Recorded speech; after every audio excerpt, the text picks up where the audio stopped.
बताउँछ को कस्तो हो भनेर। कपडा अनि रूपले मान्छेको चरित्र बताउने गर्दैन।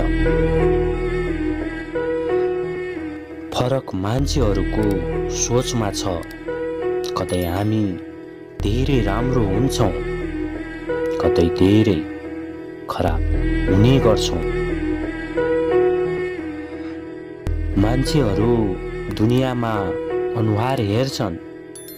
मैले एउटै अनुहारमा आफ्नो दुनियाँ देखेको छु। पीडा सुनाए, मजाकमा उडाए, दुःख पोखे, बहाना सम्झिए, हरेक व्यथा वेदना सुनाए, नाटक सम्झिए। फरक पर्छ नि आफ्नो भन्नु र आफ्नो मान्नुमा।